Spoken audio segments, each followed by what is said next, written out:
The Republic of Ireland team have just trained at the match venue for tomorrow night's Euro qualifier playoff against Bosnia-Herzegovina. Our soccer correspondent Tony O'Donoghue is in Zenica. Question is, Tony, do we have any indication who's on this Irish team?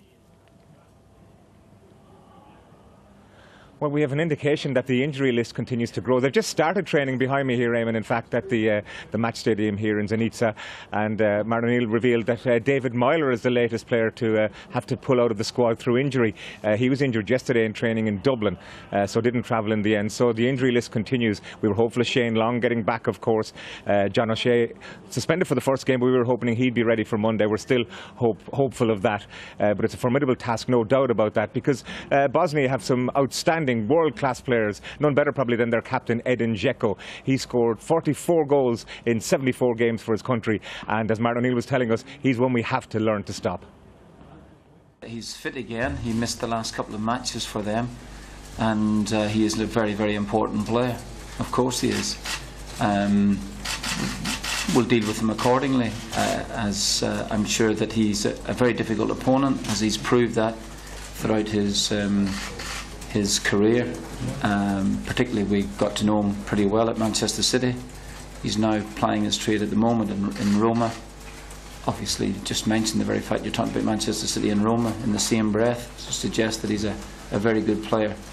But he's not the only decent player that they have, and we have to work exceptionally hard to keep him well at arm's length.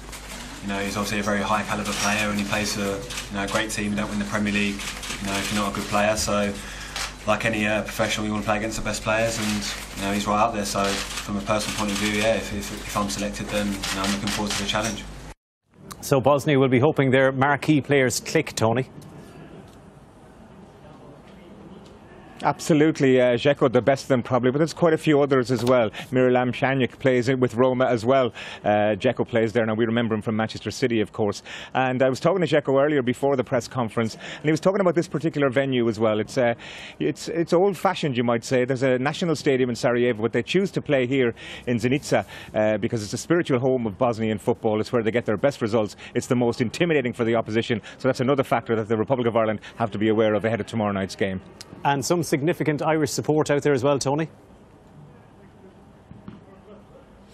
Absolutely, yeah. Even though there's only a 12,000-seater stadium here, they've been looking for tickets everywhere. Over 800 fans got tickets. There'll be a couple of hundred more trying to get in here as well, so they'll be trying to make their voices heard. It's been a tough journey getting here, I have to say, for a lot of the Irish support, but they have travelled and supported the team all over the world. And we have good results in recent playoffs. That's how we got to Poland in 2012 via the playoff route. We've been in playoffs more than any other nation, so hopefully tomorrow night, the first leg, of course, of a two-legged playoff, and if we can go back to Dublin with the tie still alive, as Martin O'Neill said, well, that's something to look forward to. Tony O'Donoghue, thank you very much.